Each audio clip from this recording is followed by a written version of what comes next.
Hi, everybody. Good evening. Welcome to Evoke Therapy Programs broadcast. I'm Dr. Brad Reedy. Today is Thursday, August 31st, 2023. Tonight's topic is Will my child forgive me? Specifically, or more generally, how to deal with my child's anger. It's one of my favorite topics. I think it really does speak at the core of parenting issues of child development.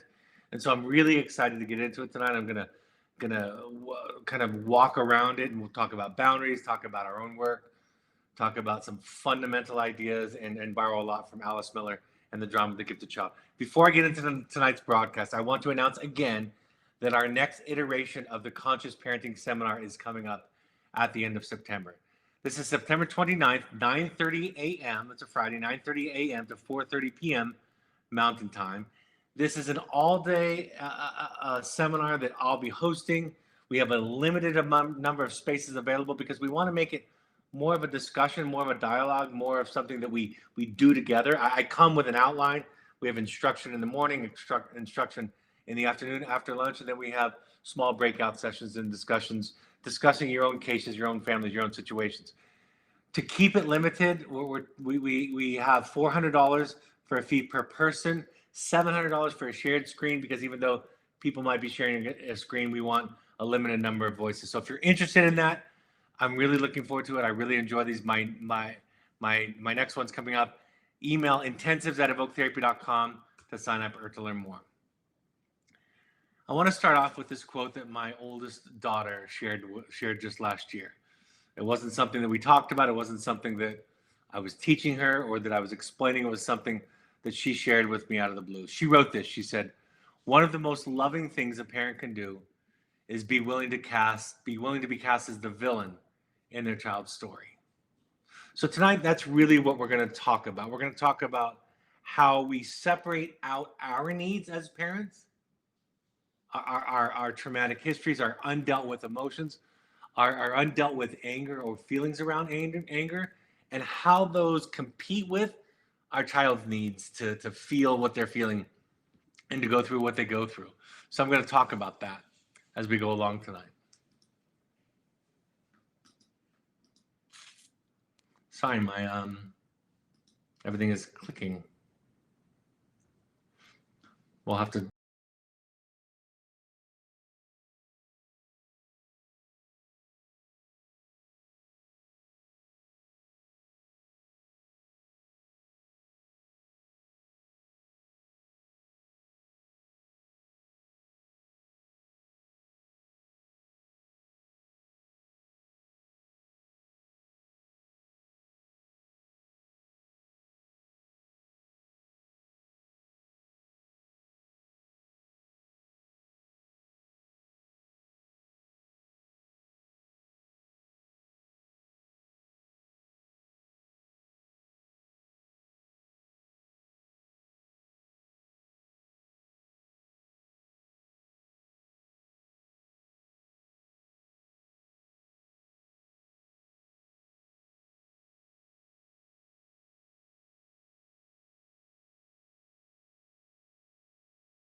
Something I just realized. All right.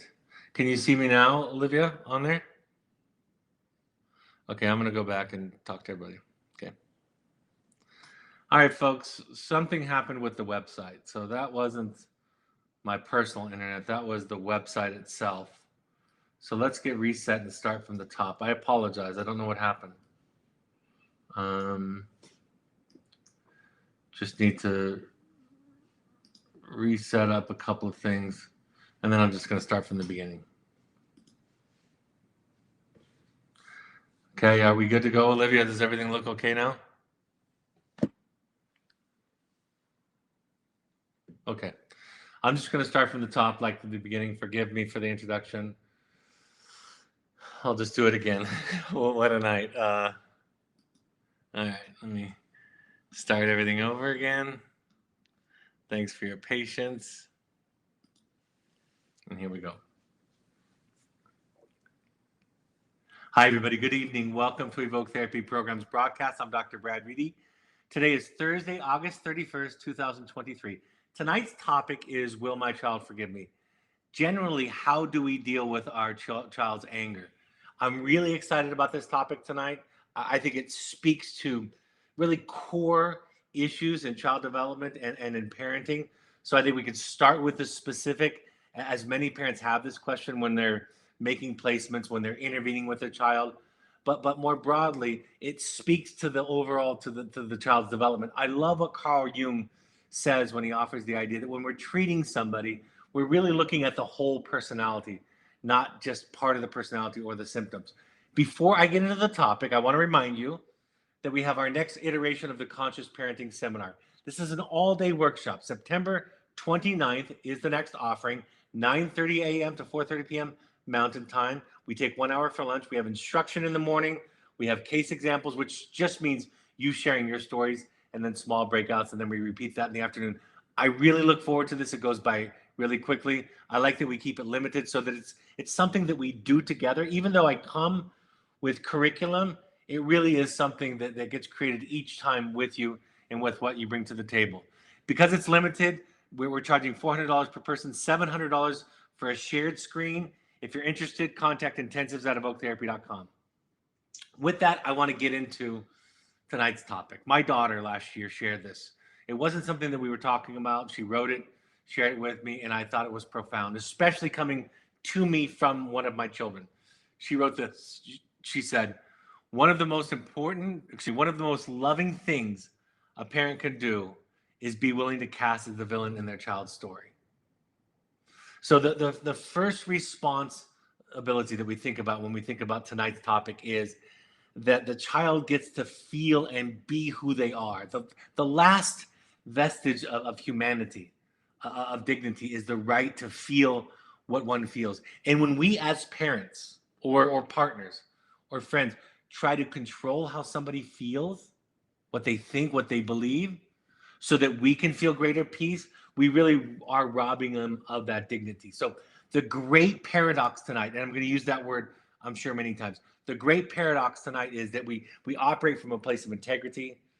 We operate from a place of love. We operate from a place of intention about how to support our child. And at the same moment, we learn to let go of how they receive it and how they react to it. It's very different, for example, to talk about loving your child and making your child feel loved. I'm going to say that again. It's very different from telling the truth and being honest and making somebody trust you. The former is comes from a place of integrity, comes from a place of self, comes from you, and the second is an attempt to control and manage what other people are thinking, to satisfy our own anxiety, to really quell the hole we feel from our own attachment wounding. That doesn't mean that we're insensitive. That doesn't mean we don't listen to our children. As you know, if you listen to these, that so much of what I talk about is being sensitive to and listening to and understanding what a child is feeling. That's the core essence of attachment. But if we are constantly pushed and pulled by their feelings, if we think that it's our job to make them happy, we do a great disservice, and we communicate more fundamentally that we need them to feel. I love We in fact, we share this at our intensive program some evenings when folks want to watch a movie. We show the movie, the cartoon that won the Academy Award, I believe, for Best Animated Picture a few years ago, called Inside Out. And the story goes where a young girl, the main character, moves from Minnesota, from her hockey team, from all of her friends, and her family, because of work, has to move to San Francisco. So she's eating pizza that she can't stand. She's not playing hockey anymore. She's lost all of her friends. She's the new girl in school. And she's sad and sulking at the dinner table. And in this scene, early in the movie, the mother's trying to get her to become more upbeat, to be happier. The dad is they show inside of his head, he's thinking about football, and the mother kicks the father under the table. It's all full of cliches, of course. And then the dad gets into the discussion and says, tries to get the girl into a good mood, and she's not in a good mood, and she snaps a little bit. And at one point, I believe he says, "Where did our good little girl go?" So we learn from our earliest conditioning as children, not just our children, we learn that we have to be happy, that we have to be in a good mood, that we have to feel a certain way so that the other people around us can feel comfortable. And so when my daughter says this, she's saying it's releasing, it's allowing the child. It's actually, ironically, seeing the child for who they are instead of what we need them to be. The fundamental, I can't overstate this. The fundamental issue in parenting, as I see it, is that children feel pressure to be, do, feel, think, behave, accomplish, succeed. They feel pressures to show up in certain ways to assure their connection, to assure that they won't be abandoned, to assure that they're seen as somebody of value, somebody that matters, somebody that makes a difference. And so what human beings do, what we did, what people do, is they give up their authentic self, their real self. They sacrifice it in order to maintain that sense of connection and belonging. And then we spend the rest of our lives trying to find it again in relationships. Do you want to know why we struggle with relationships? It is, in essence, tied to this dynamic. That we feel that pressure, that obligation. It's really a survival instinct. Because if we exhaust our caregivers, if we frustrate our caregivers, if we disappoint our caregivers, we potentially push them away from us and we can't survive. As a species, we're one of the most pathetic creatures on earth by ourselves, right? We need to be with our parents virtually longer than any other species. And there's great brain development, neurological development that happens because of that. But what that means is that we become conditioned over a long period of time. We learn that the parts of us that are found to be too much or too little or unacceptable. We learn from a young age that even to cry is to be bad. That might sound strange to you. It might sound to you like I'm exaggerating, but everybody knows what I'm about to say is true. If I described my brother who just had a baby, he and his wife just had a baby, and I were to describe them, the new baby, as a good baby, everybody listening to me would know what I was describing. I would be describing a baby that's easy, that has few needs, that sleeps through the night, that doesn't burden the parent, that makes it easy for the parent. So from birth, from the day that we're born, we begin to equate our needs, our feelings, with a sense of good and bad, a sense of worthiness or not. So as parents, we need to become the adult. We need to take care of ourselves. We need to stop asking our children to take care of us. When you talk about the title of tonight's broadcast, Will My Child Forgive Me? I want to be as clear as I can. That's not a child's need. The child has no innate need to necessarily forgive the parent. It's just something they can or they can't do. It's evidence of their maturity, their growth, their development. But if it's our need, that comes from a place of ego. That comes from us needing to be the good one. And that need really comes at the expense of the child. So we have to learn to develop capacity. And what they talk about in attachment theory is to take in what the child gives us, to metabolize it. I love that word, to metabolize it. And then to feed back to the child a sense of okayness. It's the same exact experience that every parent listening to me has had when their child is playing outside and trips and falls and scrapes their knee. The child looks back at the parent to see themselves. They're looking for cues from the parent about how to look at themselves. So mother and father's disgusted, frustrated, exhausted expression doesn't get interpreted by the child in a differentiated way. The child doesn't see the mother and father's frustration as mom and dad are frustrated. The child sees the mother and father's frustration as something is wrong with me, because they have a lack of differentiation, a lack of individuation from the parents. And that's really what adolescents are going through. That's why the anger, the rebellion is there. That's why we as parents struggle so phenomenally with this second birth that I like to call it.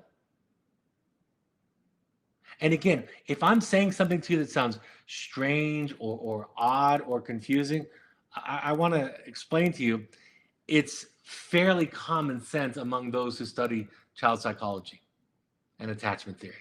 This is not some harebrained idea that I'm out on a limb with.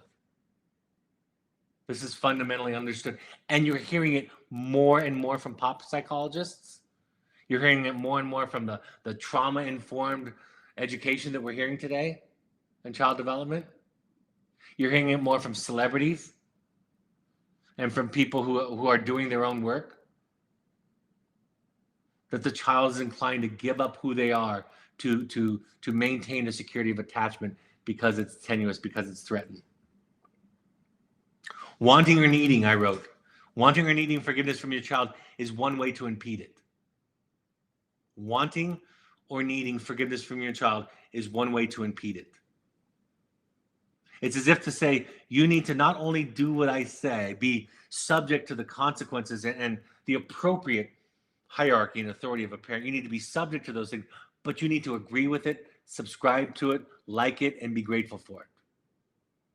And everybody knows, I know how scary it is to stand on your own, on that island, especially if you're a single parent, especially if you have a co-parent who's not supportive, or maybe even if you are a parent with a co-parent who's supportive, it still can be very scary to stand in that place. But that's what the child needs from you.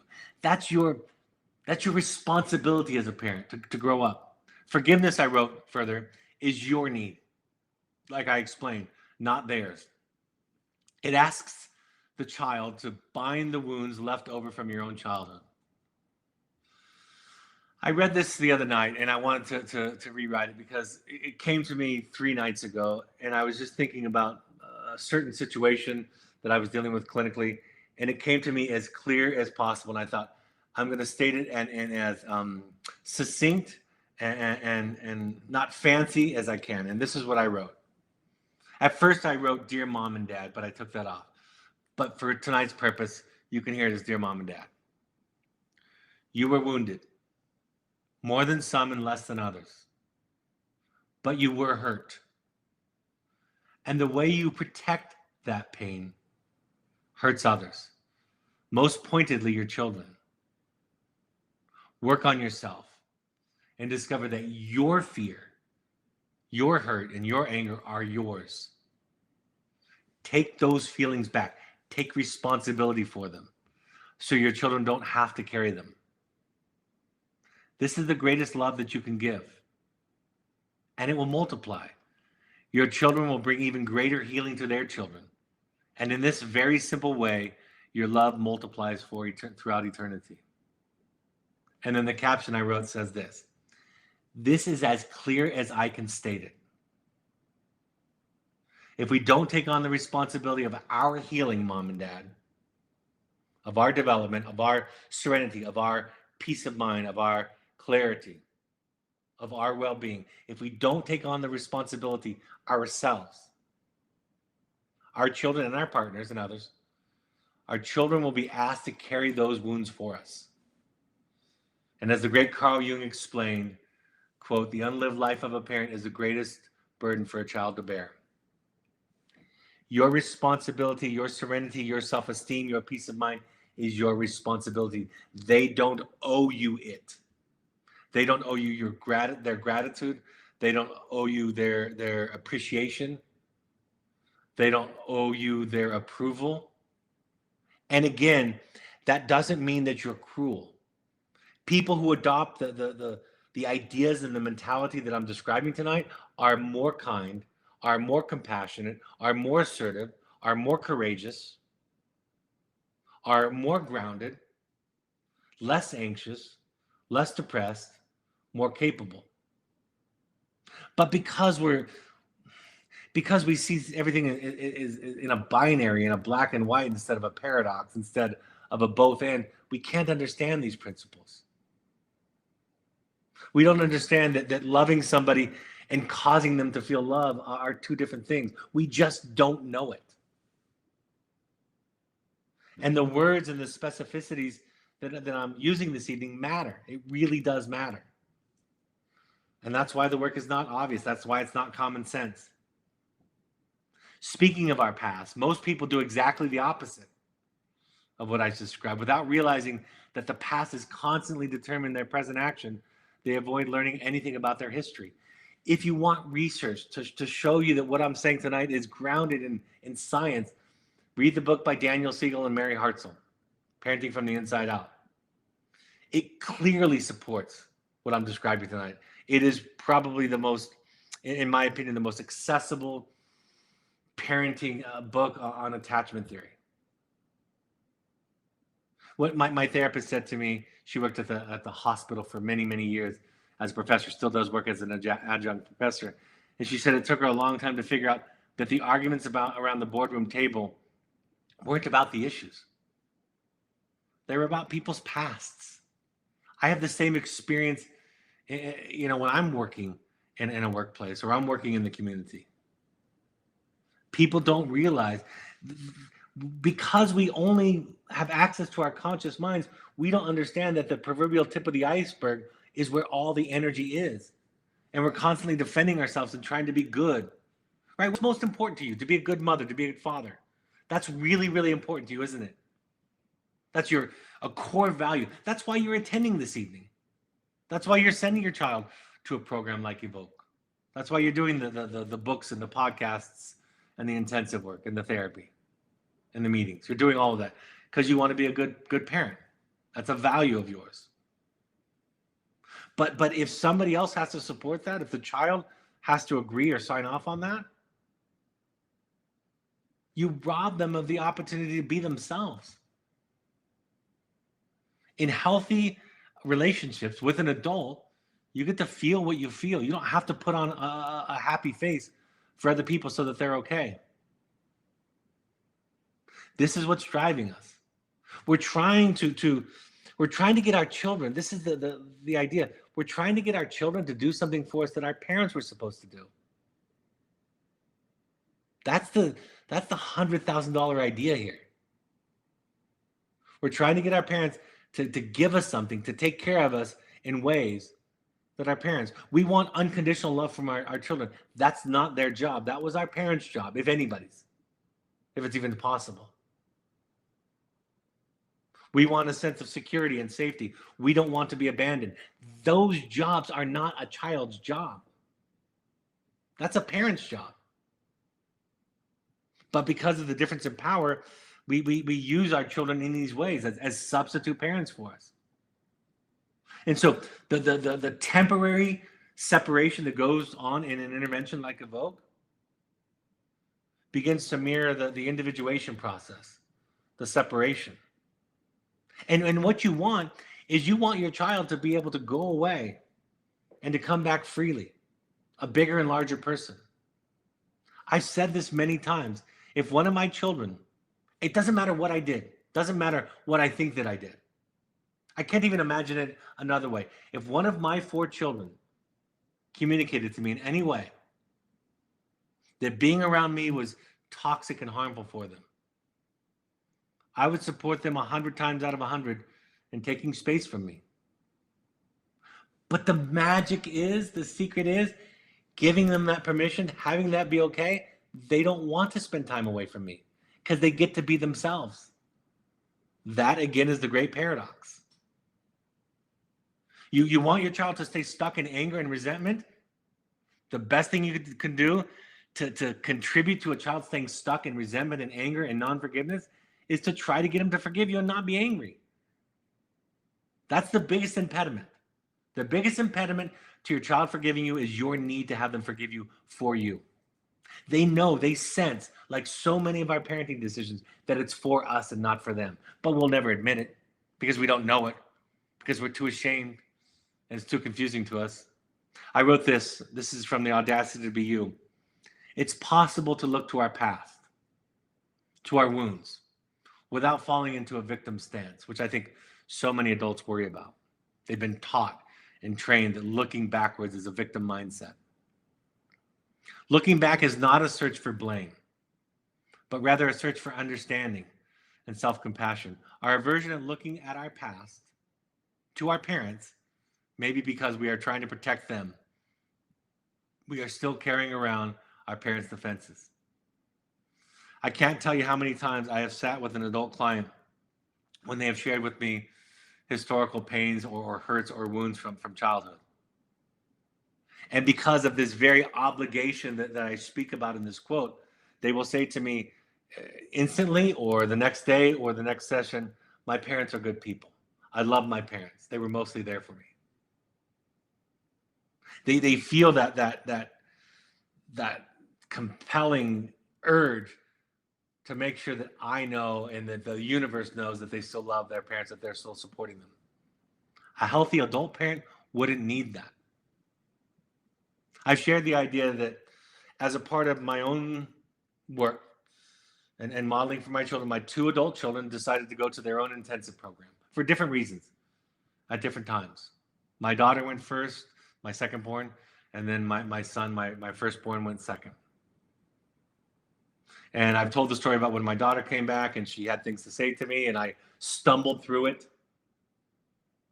And I recognized as I was stumbling that I was stumbling. I apologized and asked for a second chance, which she gave to me. But it was hard to listen to it, even though academically I get this stuff.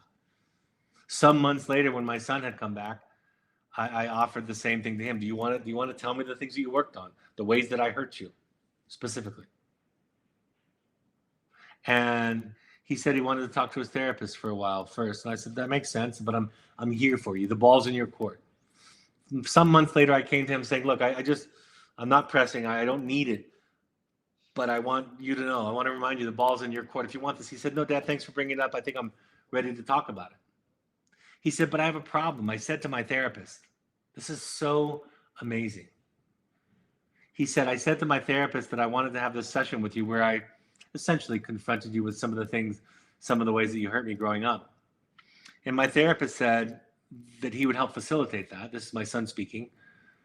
But then my son said, but my therapist said that I have to say one nice thing for every negative thing I say to you. I was so angry and disappointed at the therapeutic work when I heard that. I said, that's ridiculous. I don't need you to say good things about me. In fact, I said, if you want to use my therapist, I promise you, she won't ask you to say nice things to me. I promise you get to just say what you need to say. My son took me up on that, and eventually we had the session with my therapist, and he got to say the things that he needed to say and didn't need to butter me up to soothe my ego, to take care of me while he was in his pain. But that instinct that therapist has is so common you would not believe it. Not just from lay people, but most therapists would agree with that because they haven't done their work. Because they don't understand child development. They don't understand child psychology and parenting, to be honest with you. And you know, I'm not saying that nobody understands it. I'm saying that people who talk like that, who would say that to a client, don't get it. Go to Al-Anon, go to Codependence Anonymous. There are plenty of people out there who know what I'm saying. And the difference is not that they're smarter and not that they're more studied. That's not the people that know. The people that know have done their work and have grown up and know what they needed from the adults, the big people around them. And now they know what to aspire to as an adult themselves. So you go back to heal. You go back for the sense of security. You don't worry about your child abandoning you, never loving you, so that you're okay. And really, the fundamental resentment that most people struggle with is that I can't be myself. It happens in couples. Some other quotes about this work from Alice Miller. She says, what is missing? She says, what is missing above all is the framework within the child that the child could experience his feelings and emotions.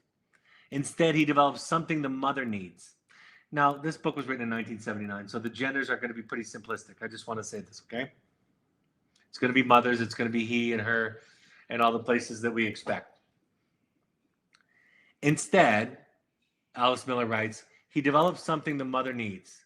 And although this certainly saves his life by securing his mother's or his father's love at the time, it may nevertheless prevent him throughout his life from being himself. I know this is hard stuff to hear tonight, but it's the truth. The parents, she goes on to say, have found in their child's false self the confirmation they were looking for as a substitute for their own missing security. Really tough stuff. She goes on to say, a child can never see through the unconscious manipulation. It's like the air that he breathes. He knows no other. And it appears to him to be the only breathable air. When a 6-year-old, she says, when a 6-year-old mother's died, his aunt told him, you must be brave. Don't cry. Now go to your room and play nicely. I can be sad or happy, he goes on to say, whenever anything makes me sad or happy. I don't have to look cheerful for someone else. And I don't have to suppress my distress or anxiety to fit other people's needs. I can be angry and no one will die or get a headache because of it. I can when you hurt me without losing you. Today I question things that do not make sense to me. If you need your child not to be angry, if you need your child not to resent you, you are essentially asking the child to take care of your childhood. And it comes at their expense and development. And so you let go. I remember I had a father one time who was working with a daughter, an adult daughter that everybody identified in the family as having a borderline personality disorder diagnosis. And at one point he came to the meeting sharing with me his attempt to listen to his daughter, and restated an exchange between he and his adult daughter, and how she was angry and upset and how he listened. And at the end of his story, he looked at me and he said, but she was still angry, you see? And I said, do you hear it? Do you hear what you're saying? At the end of the story, of the exchange you just shared with me, you were still hoping and expecting to take away her anger, for her not to be angry, and she can feel that. It doesn't matter that you've couched it in psychological theory and communication skills training. If the goal is to get the person not to be angry, they can feel that. If the goal is for the child not to be upset with you or angry or resent you, they know that you're not there for them. They know that you're there for you, but you won't admit to it because of the shame. And so they will walk around fundamentally confused about human relationships. It's remarkable, Alice Miller says, how at the age of 2, such a child could be left alone to be good. These people have all developed the art of not experiencing feelings, for a child can experience her feelings only when there is somebody there who accepts her fully, understands her, and supports her. But we have to do our work. We have to stand on our own 2 feet. We have to find our own sense of security. We have to take on the responsibility of our own serenity, as they say in Al-Anon. And when we do that, we can be available to the child. We can, as a larger, the psychological term is container. We can contain them. We can hold them. I know in my relationships, in my adult life, as I go around, I'm a fairly adequate container in most situations, in most circumstances and relationships. I can hold what people bring to me. And that capacity has gotten larger as I've done my work and been held by my therapist, as I've repaired my attachment wounds. When I was younger, when I was less secure, when I was less healed, I was less capable. You needed to like me. You needed to think I was a good guy, a good therapist, a good dad, a good husband, a good person. And I spent all of my energy managing what people think. This is the midlife crisis. This is the death of the hero and the birth of the soul moment. This is the moment when we take back the responsibility for our own life and we take it off our child's shoulders. So in addition to whatever depression, anxiety, self-esteem, whatever they might be feeling, whatever might be burdening them, in addition to that, we don't lay on them our feelings, our grief, our sadness, our anger, our disappointment. We take it back. We make it ours. We go to meetings. We attend podcasts, webinars, read books, go to therapy, go to intensives. And it changes everything, you guys. I really think that so much of the anger out there today, and I'm not picking on anybody, but so much of the anger out there today with kids, even as it relates to interventions like a treatment center or a wilderness therapy program, or any boundary for that matter. I think so much of the angst and the energy out there is because parents are intolerant of their kids' feelings, because parents themselves are overwhelmed and stressed. You are just as traumatized as your children. And until you realize that, accept that, take that responsibility on as yours, again, you will in part ask your children to carry it for you. So what do we need to do? A parent can react empathically. And that's really what we're talking about tonight, right? Real empathy. A parent can react empathically only to the extent that he has become free of his own childhood. And he or she denies the vicissitudes of her early life. She wears invisible chains. What a mother had once failed to find in her own mother, she was able to find in her child.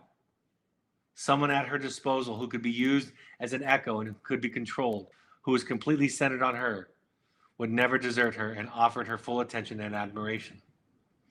I know this is a punch in the nose tonight. I know that Alice Miller is a tough read.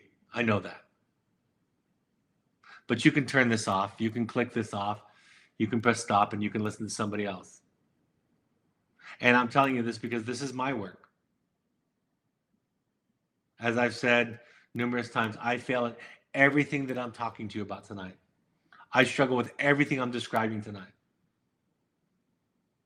And it's only because I've had some success with guilt and shame, keeping it at bay, keeping it an arm's length away. It's only because of that I've been able to admit this. And what I feel because of accepting this idea is freedom and hope and power. Right?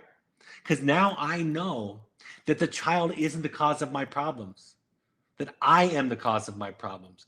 And the good news about that means that I can solve it. But if the child needs to be good or behave well or be obedient or not use drugs or not cut on themselves or not to be depressed so that I feel okay and that I can sleep at night, the child carries my burdens on top of theirs. They carry my unlived life on top of theirs. And this is, again, solid child psychology, solid child development. And you only know it when you've done the work. And when you've done the work, it's obvious. You see it everywhere. You'll see it with your parents. You'll see it in your childhood.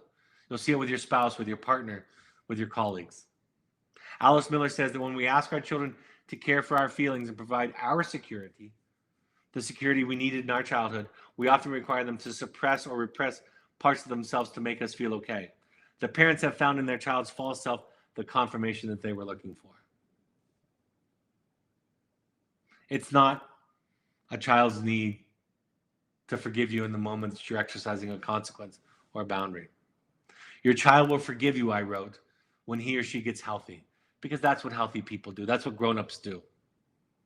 Healthy people forgive their parents for their decisions, for their perceived limitations, for their insecurities, and surely for well-intentioned interventions. In that vein, a young person who matures and gains a more well-rounded and healthy perspective will forgive a parent or parents for initiating an intervention that they, the parents, believe was vital to the health, well-being, and in some cases, the survival of the child.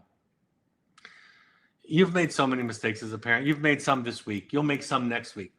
Even if your child comes home after this experience and is as healthy as they can be, you will make lots of mistakes. You're human.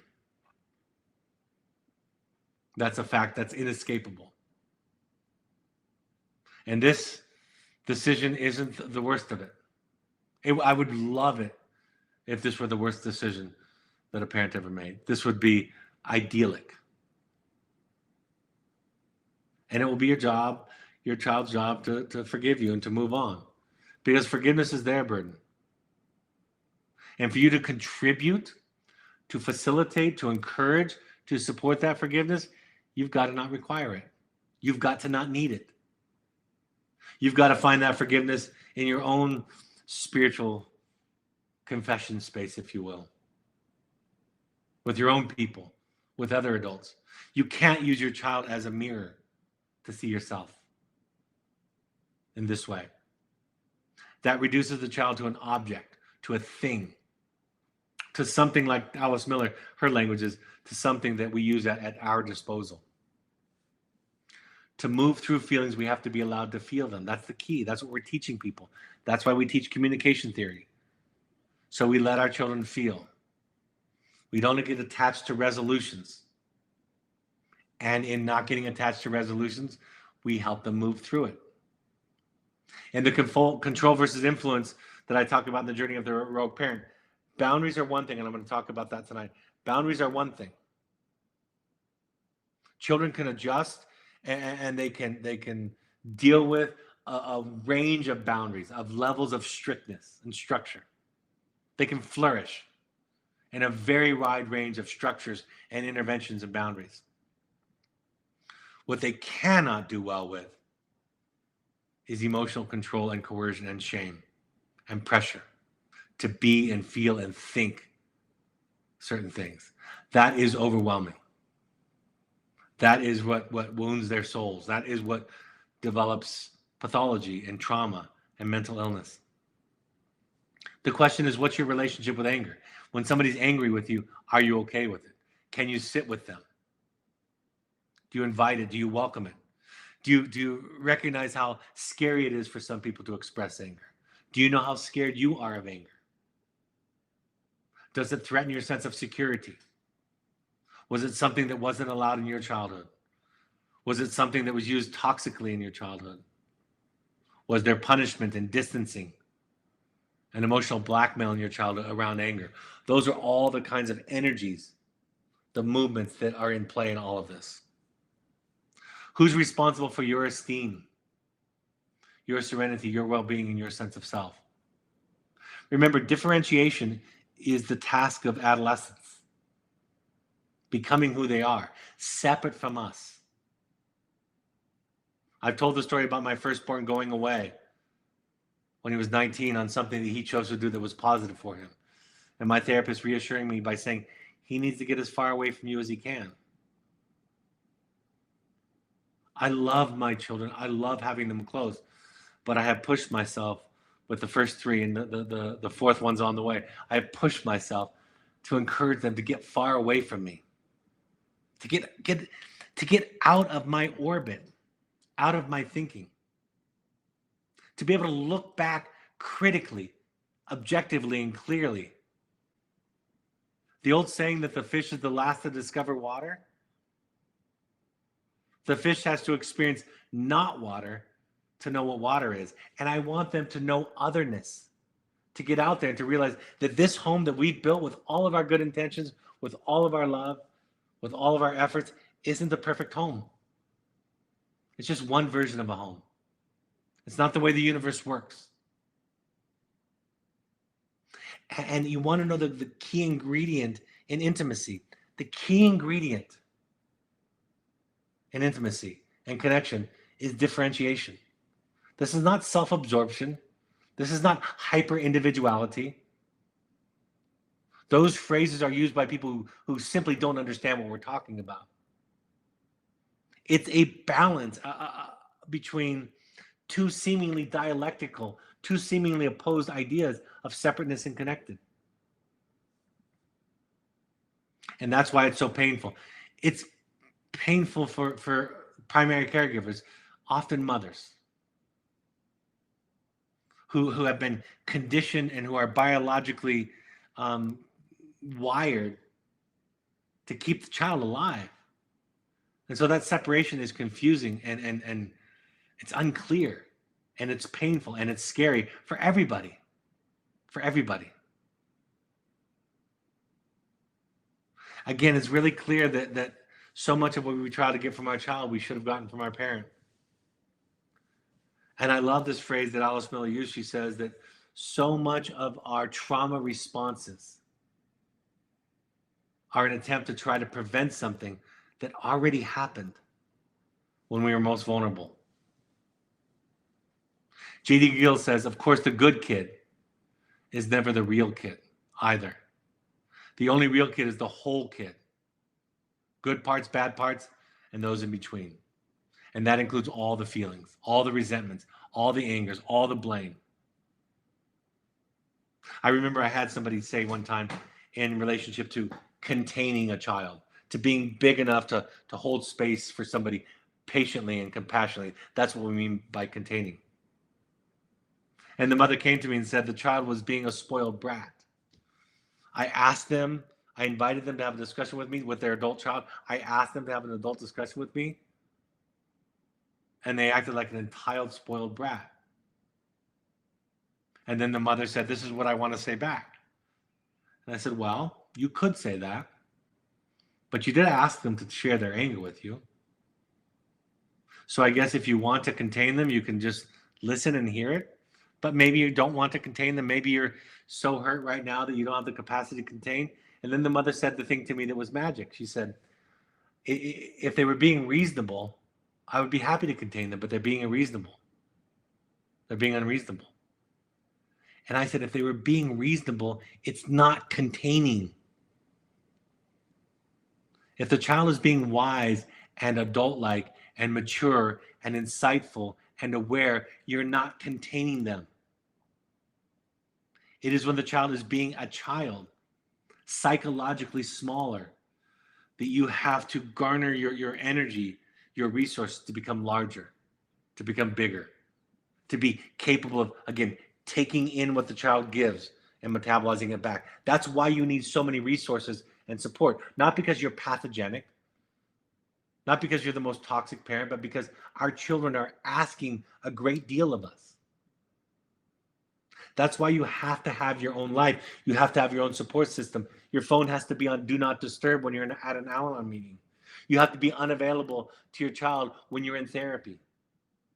You go to an intensive and you fail the people around you at work and your children and your loved ones, and you place yourself as the priority for a short period of time so that you can come back larger and more capable. And you do that over and over again. It becomes your practice of self-care.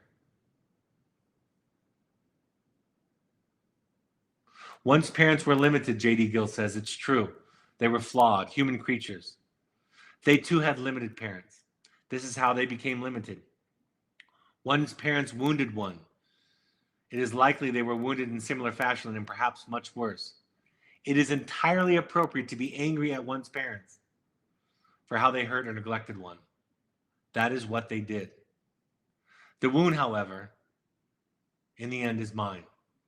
I am the one they wounded. And since the wounded mind is my issue to deal with, not theirs.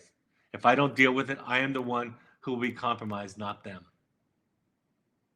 Sometimes I say as a thought experiment to parents of teenagers, just think of it this way. The damage is done. Developmentally speaking, we often think of the most formative stages as pre-adolescence anyway. So just for the sake of thought experiment, just assume the damage is done. There's no fixing it or going back or undoing it. It's done. Now you can free yourself up to be in relationship in an authentic, loving, and connected way. Not responding to guilt, not trying to make up for things that you can't, not trying to get the kid to feel something they don't. Empathic seeing, Jamie Gill says, is more common in people who have a secure attachment history than those who don't. And if you don't have a secure attachment history, you can develop what we call an earned attachment through therapy and the work that you do. It's obvious, she says, as empathic seeing is a crucial element in feeling one belongs. You have to do your work. That is your greatest contribution. Your greatest contribution to your child's well-being right now is not the decisions that you make. It's how you are. That's why I don't talk about as much what to do, although I'm about to talk about that to some extent. That's why I don't emphasize what to do. I emphasize how to be who you are with somebody. That's what makes the difference. Now, I want to talk about boundaries because in my explanation of boundaries, I think there is a lot of wisdom that relates to what we're talking about tonight. I came up with 5 keys for setting boundaries. And listen to the difference between controlling how somebody feels, getting them to forgive you, getting them to not be angry, getting them to be happy versus setting a boundary. Key number 1, boundaries are not for changing others, but derived from a parent's sense of self, as in, quote, this is what I feel good about. This is what I need in this situation. That's a boundary. This is what I'm okay with. This is what I'm not okay with. How you respond to it is your choice. The consequences will play themselves out. But it's not about controlling you. It's about drawing a line about my self-care and my needs, who I am. Key number 2, don't make the boundary about being right. That's a big thing with this question. Will my child forgive me? You want to be right. You're playing the old game, the game of who's right and who's good. That game is dead. That game is over. You don't get to be right anymore. You just get to be yourself, which is so much better for everybody. Key number 2, don't make it about being right, but rather about being a self.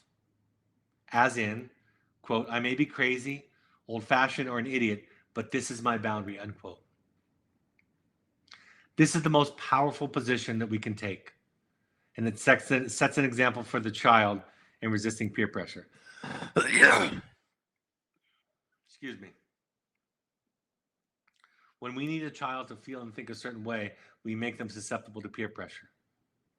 When our feelings are the thing that the child needs to take care of, and then we wonder why our child worries about what everybody thinks about them, the answer to that is because we started it. We were the first peer pressure. Boundaries are different. And remember, people in recovery in this work, people that are healing in this work, are better with boundaries, not worse. They're better.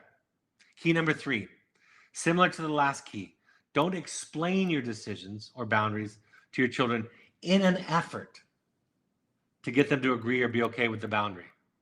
Don't say, I'm doing this for your own good or because I love you. Again, that's that idea that I'm a saint. I do only good things. I have to be good, and you have to see me that way.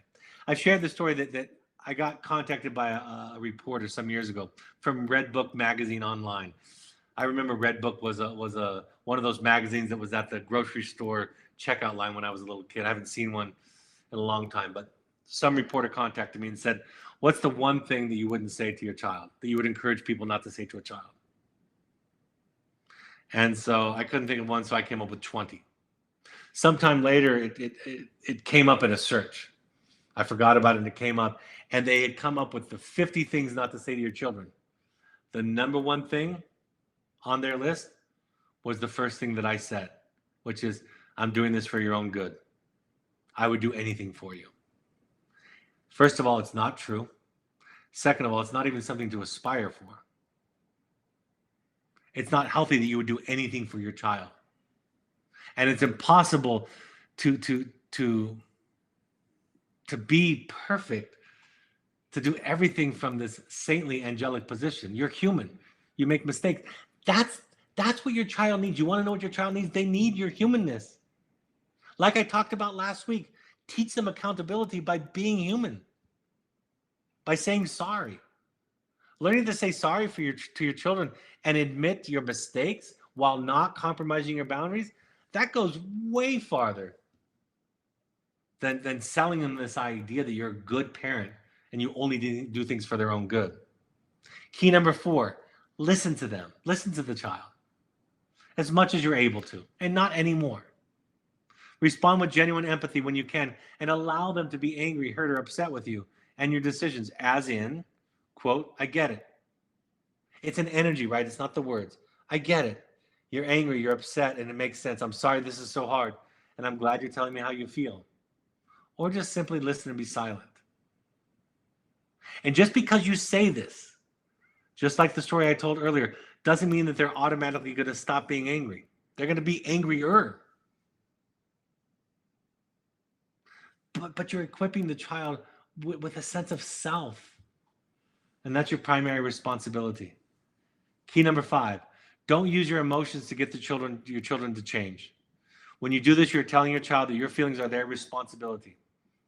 This will lead them to believe that what others think and feel about them is theirs to manage.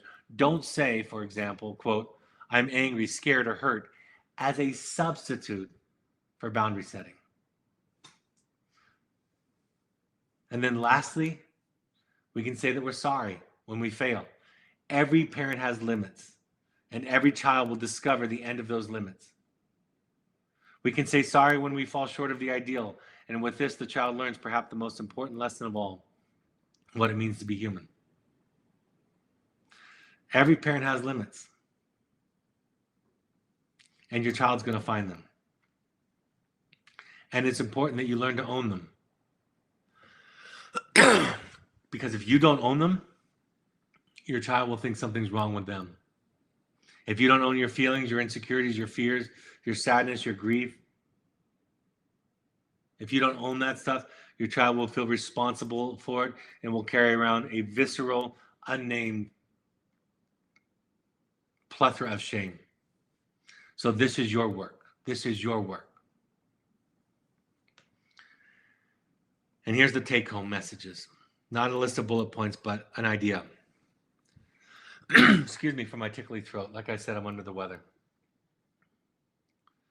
Of course, no one has come from a perfect context, whatever that might be. Therefore, each person will have dents and bruises left over from earlier experiences.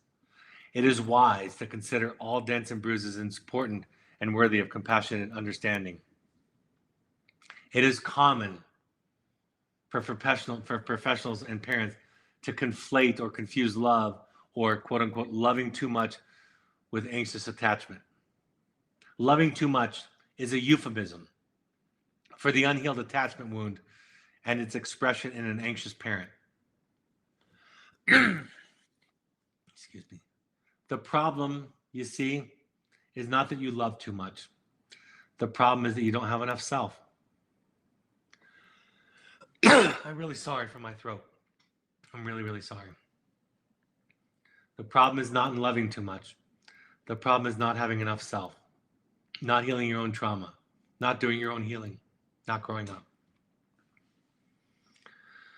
All right. I'm going to do my best to finish up the announcements. We've gone the full hour, and I appreciate your patience with my voice and my energy this evening. I hope this is helpful to you, though, because it's our fundamental work. Your child will forgive you when they grow up, and it's not their job to forgive you. It's your job to forgive yourself. It's your job to make peace with yourself. You can't outsource your sense of self to your child.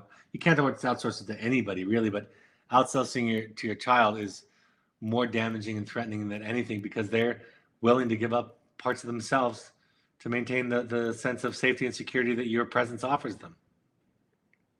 And you have to be willing to let go. You have to heal. And when you do this, you'll have more love to give. All of that energy that you've been using, I've been thinking about this lately, that you've been using your entire life to show the world that you're good, you can now redirect toward loving other people. Once you don't need the defense anymore because you've accepted yourself, come to terms and learn to love your horrible, rotten self, as I say, and the audacity to be you. Once you've done that, all of that extra energy is now left over for giving your gifts back to the world. All right, folks, my 2 books, The Journey of the Heroic Parent and The Audacity to Be You, are available on Amazon and Audible. If you want to do a deep dive in your own work, do Finding You. Finding You, the next offering is September 20th. I believe there's a spot left. It will fill up. September 15th through 17th, we have an online version that is 1/2 of the time, 1/3 of the cost, and you don't have to travel. We also have a Returning to You in October, and we just added a date in March, so we'll be hosting a sequel to Finding You in March. If you don't want to go to Evoke, or you feel at all like it's a conflict of interest of a product that we're selling, go to Onsite, go to the Meadows, go to the House of the Kala, go to Breakthrough Recovery, go to somebody else's family of origin focused, attachment-based workshop to work on yourself. It is the greatest contribution you can make to your child's development. We'll be back to the UK in the spring of 2024 to host another Finding You weekend. If you want a custom intensive for a family, for a couple, or for co-parents, contact intensives@evoketherapy.com. We have support groups for current and alumni families tonight at 7 p.m. In fact, you'll have to flip over if you're going to attend. That is the next offering. Next week on the 7th at 7 p.m. is our next offering. Once a month, we have a meeting just for alumni, people that are a little bit farther along. September 26th is that offering at 6:30 p.m. Mountain Time. And then we have an intensive support group once a month. September 12th at 6 p.m. Mountain Time is that offering. Go to our website at evoketherapy.com/family-involvement for more information. If you want to do an immersive experience with your child, you want to come out and experience it 3-4 days, you can do that during your child's program, at the end of the program, transitioning. You can do it even if you don't have a child at Evoke. Think about having the same experience with your child and having that out in the wilderness. Contact admissions at evoketherapy.com or talk to your therapist. We have virtual coaches that can support you in your transitions, in your codependency, in your healing, and all the stuff I've talked about tonight that are trained in this model.